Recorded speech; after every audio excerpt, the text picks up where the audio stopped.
Je suis très content de vous présenter la grille d'impact pour les fonds immobiliers qu'a réalisé l'Institut de la Finance Durable. L'Institut de la Finance Durable avait déjà réalisé une première grille d'impact, mais là, elle en a fait une nouvelle dédiée aux fonds immobiliers. Alors, je vais vous présenter deux documents. Le premier document, c'est ce document-là, c'est la notice explicative de la grille d'impact.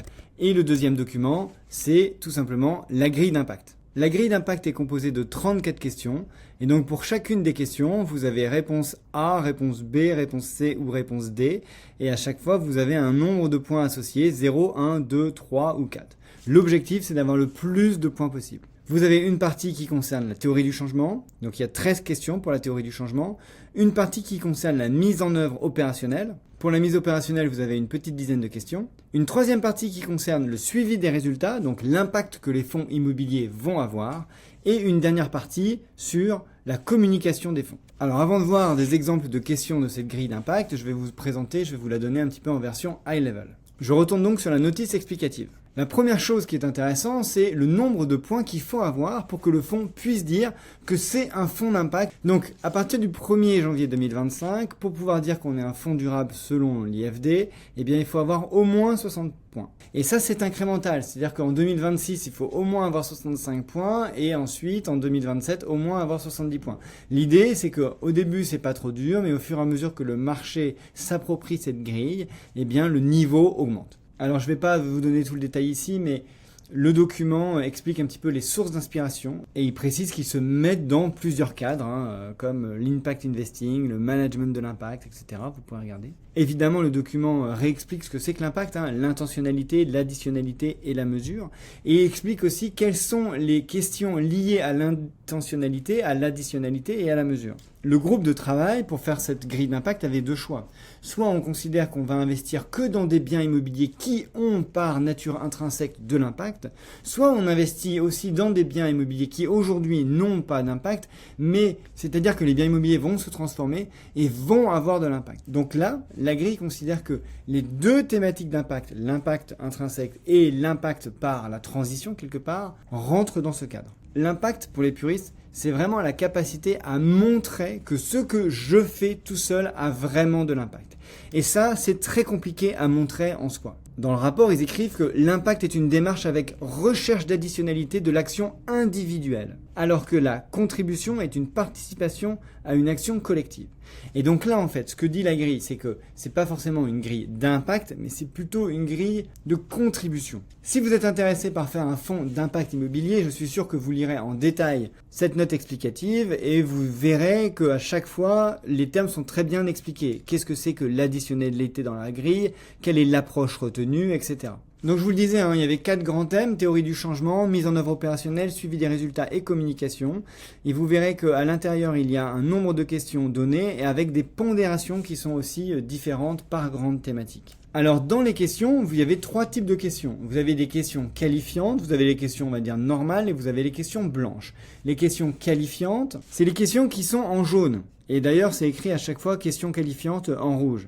C'est-à-dire que vous devez obligatoirement répondre par oui à ces questions-là pour être considéré comme avoir de l'impact. Donc pour être un fonds d'impact, vous devez répondre oui à toutes les questions qualifiantes et vous devez aussi avoir un minimum de 70, 75 en fonction de l'année lors duquel vous faites votre notation. Et donc ce qui est intéressant, c'est si vous reprenez que les questions qualifiantes, eh bien finalement vous avez la définition de ce qu'est un fonds d'impact minimum pour l'IFD. Et donc on peut en regarder quelques-unes à titre d'exemple. Un fonds d'impact se donne comme objectif explicite d'avoir un impact positif, aspire à réduire les éventuelles externalités négatives, choisit la grande majorité des émetteurs investis selon une logique d'impact, mesure son impact positif par rapport à des objectifs fixés, mesure et gère les externalités, etc.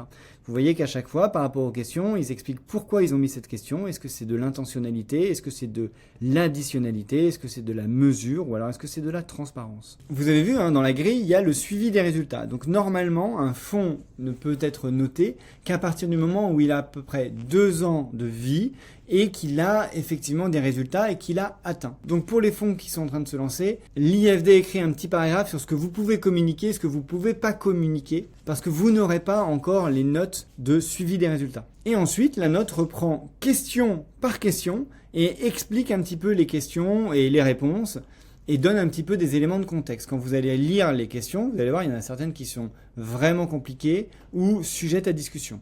Et donc là, ce qu'a fait l'IFD, c'est qu'elle a essayé d'expliquer au maximum et de donner des exemples. J'ai particulièrement aimé les exemples de la question 9, qui est une question qualifiante, c'est-à-dire une question sur laquelle il faut obligatoirement répondre oui. Le fonds justifie-t-il les actions envisagées par la recherche d'additionnalité? Vous voyez un petit peu le type de question. Et donc justement, là, l'IFD a mis quelques exemples. Par exemple, un fonds investissant dans des résidences étudiantes. S'il fait de l'ESG, c'est-à-dire que lors de l'investissement, il va par exemple regarder le bilan carbone du bâtiment, il va regarder sa proximité par rapport à une station de métro, la qualité de l'air, etc. Ça, c'est faire de l'ESG. Ensuite, s'il fait de l'investissement socialement responsable, de l'ISR, en plus de faire de l'ESG, il va demander à ce que la notation ESG s'améliore, ou alors par exemple que le bilan carbone s'améliore. Et s'il fait de l'impact, eh bien la résidence secondaire, en plus d'avoir un bilan carbone de Y, d'améliorer son bilan carbone tous les ans, eh bien on va aussi essayer d'avoir un impact sur la qualité de vie des étudiants par exemple, ou alors sur leurs résultats aux examens. C'est-à-dire que l'idée du fonds, c'est je fais des résidences étudiantes qui permettent à mes étudiants d'avoir de meilleurs résultats à leurs examens et donc de trouver un travail plus facilement. Et donc c'est ça l'impact de mon fonds que je vais devoir ensuite essayer de mesurer. Et donc normalement pour les fonds d'impact, ils doivent normalement faire de l'ESG, faire de l'ISR et ensuite avoir aussi un impact. Mais on ne peut pas juste faire un impact sans prendre en compte l'ESG ou sans faire de l'investissement socialement responsable. Il y a différents niveaux si vous voulez. Alors ce que je vous propose, c'est de regarder quelques exemples de la grille. Prenons des questions un petit peu au hasard. Alors quand je disais tout à l'heure que certaines questions sont compliquées ou un petit peu qualitatives, regardons par exemple l'exemple de la 4e question. Le besoin auquel répond chaque objectif de transformation durable poursuivi par le fonds est-il couvert par des fonds existants ? 0 si les besoins auxquels répondent les objectifs de transformation durable poursuivis par le fonds sont déjà bien couverts par d'autres fonds. 1 point si les besoins auxquels ils répondent ne sont que partiellement couverts par d'autres fonds. Il y a un réel besoin d'augmenter le volume. Ou alors 2 points si les besoins auxquels répond le fonds sont peu ou mal couverts par d'autres fonds concurrents.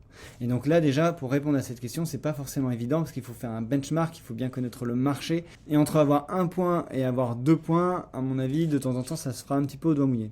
Dans les premières questions, il y a beaucoup de choses qui sont des disclosures, des publications, c'est-à-dire qu'il faut écrire certaines choses. Un bon exemple, c'est la question 7. Les actions associées au fonds pour atteindre les objectifs de transformation durable sont-elles décrites dans le document support ? Oui, les actions pour atteindre les objectifs fixés sont décrites de manière détaillée. Et ça fait 2 points. Et c'est une question qualifiante. Dans la partie mise en place opérationnelle, vous avez par exemple la question 15.3. Le fonds apporte-t-il aux parties prenantes des actifs immobiliers dans lesquels il investit un soutien d'un autre ordre de grandeur que financier ? Comme technique, commerciale, de gouvernance, de mise en relation, etc., susceptibles d'améliorer l'impact des actifs immobiliers. Si vous n'avez pas la petite notice à côté, c'est pas forcément évident de répondre à chacune de ces questions. Voilà, je m'arrête là, je vous laisserai redescendre l'ensemble des questions si ça vous intéresse. En tout cas, n'hésitez surtout pas à me contacter si vous voulez en savoir plus. À bientôt!